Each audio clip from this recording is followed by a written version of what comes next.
بسم اللہ الرحمن الرحیم۔ معزز خواتین و حضرات، السلام علیکم ورحمۃ اللہ وبرکاتہ۔ ہجرت یہ رب کائنات کی طرف سے آزمائش بھی ہوتی ہے، لیکن ساتھ ساتھ اللہ والوں کے لیے ایک بہت بڑا اعزاز بھی۔ اب ہجرت کیوں کی جاتی ہے، اس سوال کا جواب ہم تلاش کریں گے آج کی آیت مبارکہ کے ترجمے اور تفسیر کے دوران، لیکن معمول کے مطابق سب سے پہلے آیت مبارکہ کی تلاوت۔ اللہ رب العزت ارشاد فرماتے ہیں،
معزز خواتین و حضرات، رب کائنات کی پاکیزہ کتاب قرآن مجید، قرآن مجید کا یہ پارہ ہے 17۔ سورہ مبارکہ کا نام الانبیاء، اور اس عظیم سورہ مبارکہ کی آیت مبارکہ ہے 71۔ سابقہ سبق میں یہ آیت مبارکہ ہم نے شروع کی، لیکن وقت کی قلت کے باعث صرف تفسیر ابن کثیر تک ہی محدود رہے تقریباً۔ آئیے آج دیگر کتب تفسیر کی روشنی میں اس آیت مبارکہ کا جائزہ لیتے ہیں۔ اللہ ملک العالم رب الجلال والاکرام ارشاد فرماتے ہیں، اور ہم نے سیدنا ابراہیم علیہ السلام کو اور سیدنا لوط علیہ السلام کو بچا کر اس زمین کی طرف جانے کا حکم دیا، نجات عطا فرمائی جس میں ہم نے تمام جہانوں کے لیے برکت رکھی تھی۔ معزز خواتین و حضرات، اس آیت مبارکہ کی تفسیر بیان کرتے ہوئے امام ابن جریر، ابن عاشور، امام قرطبی اور اسی طریقے سے مادی قریب میں امام شنقیطی وغیرہ نے اس بات کی وضاحت فرمائی ہے، امام بقائی میں نے بھی نظم الدرر میں، کہ سیدنا ابراہیم علیہ السلام کی جو ہجرت تھی وہ عراق سے شام کی طرف تھی، اور اس میں کسی کو بھی کسی قسم کا کوئی اختلاف نہیں ہے۔ اور امام ابن عاشور نے اس کو ارض فلسطین قرار دیا، لیکن فلسطین دراصل اس وقت شام ہی کا حصہ تھا، اور یہ سرزمین بابرکت تھی 3-4 وجہ کی بنا پر۔ سب سے پہلی وجہ کہ یہ معادن الانبیاء ہے، یہاں پر کثرت کے ساتھ انبیاء تشریف لائے۔ پھر یہاں کے جو پھل ہیں وہ ہر دور میں بے مثال رہے، آج بھی ہیں۔ اس کے ساتھ ساتھ یہاں پر پانی وافر ہے، اور وہ پانی میٹھا ہے، تو اسی طرح یہاں کی زرعی پیداوار بہت بہترین ہے۔ تو اللہ ملک العالم رب الجلال والاکرام نے اس کو بابرکت سرزمین قرار دیا۔ اسی طریقے سے واحد و تفسیر میں یہ بات لکھی ہوئی ہے کہ جب سیدنا ابراہیم علیہ السلام کو اس بات کا یقین ہو گیا کہ اتنی بڑی بڑی نشانیاں دیکھ کر بھی یہ لوگ ایمان لانے کی بجائے سرکشی پر اتر آئے ہیں۔ ایک دفعہ سیدنا ابراہیم علیہ السلام کو آگ میں جلانے کی کوشش کی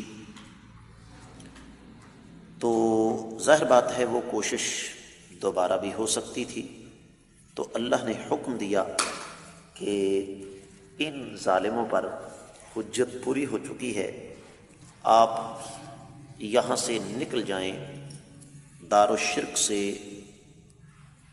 نبوت کی سرزمین کی طرف چلے جائیں۔ تو سیدنا لوط علیہ السلام جو کہ سیدنا ابراہیم علیہ السلام کے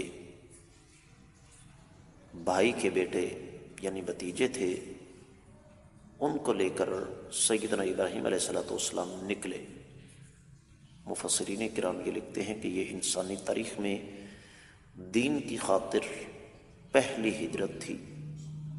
سیدنا ابراہیم علیہ السلام فلسطین کی سرزمین پر اترے اور سیدنا لوط علیہ السلام نے اردن کو اپنا مسکن بنایا، اور یہ سارے کا سارا علاقہ اردن کا، فلسطین کا اس وقت شام ہی کہلواتا تھا۔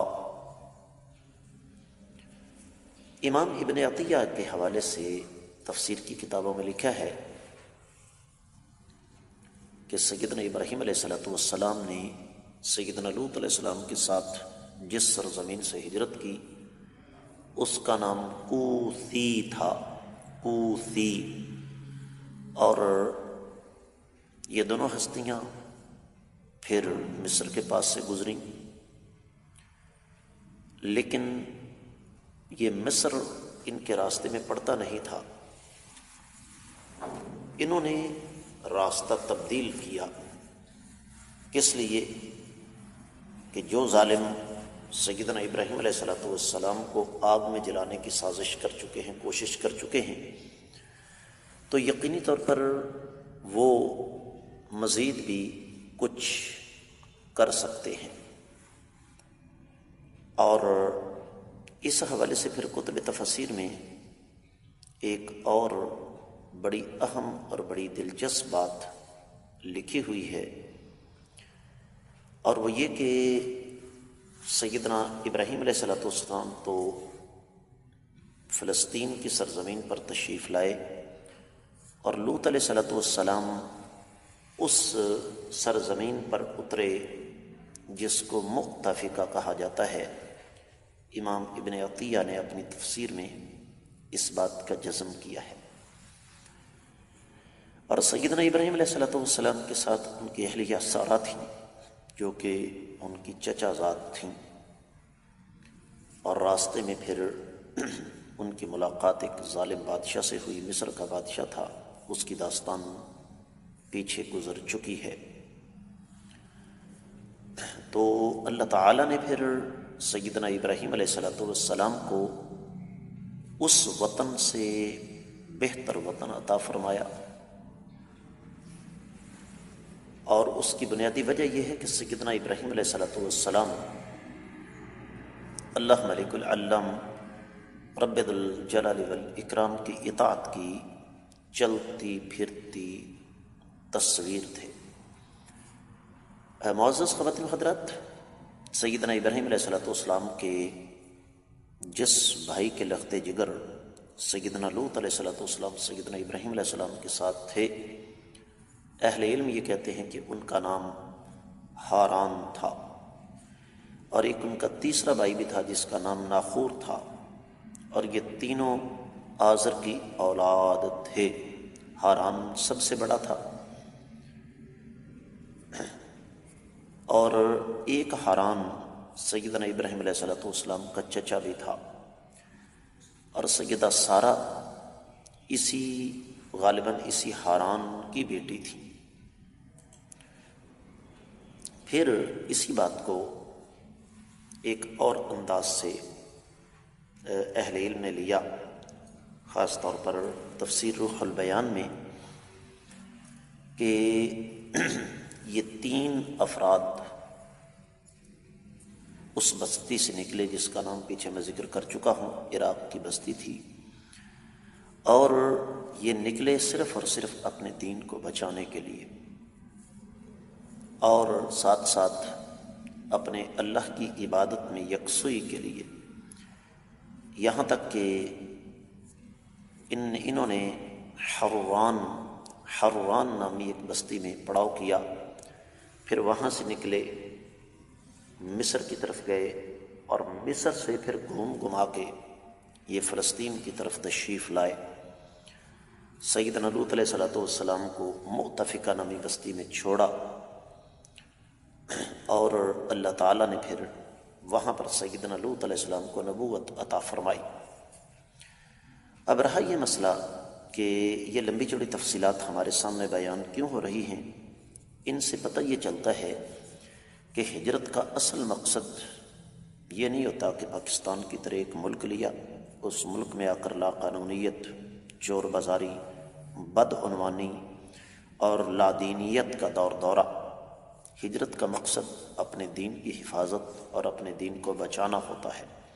تو یہ ایک سوالیہ نشان ہے میرے اور آپ کے سامنے کہ ہمارے بڑوں نے بھی ہجرت کی تھی، کیا ہم نے اس ہجرت کا مقصد پورا کیا؟ اگر کیا تو اللہ تعالیٰ کا شکر ادا کریں، اور اگر نہیں کیا تو اس بات کی ہمیں فکر ہونی چاہیے۔ اس کے ساتھ ہی اس آیت مبارکہ کی مختصر تفسیر مکمل ہوتی ہے۔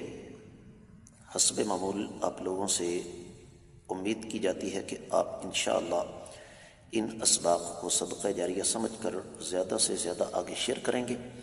اگر ابھی تک آپ نے ہمارے یوٹیوب چینل کو سبسکرائب نہیں کیا تو ضرور کیجیے، تاکہ تازہ ترین اسباق بر وقت آپ کو ملتے رہیں۔ کمنٹ سیکشن میں اپنے قیمتی خیالات کا اظہار ضرور فرمائیے گا، اس سے ہماری حوصلہ افزائی ہوتی ہے۔ آج کے سبق سے اجازت دیجیے۔ السلام علیکم ورحمۃ اللہ وبرکاتہ۔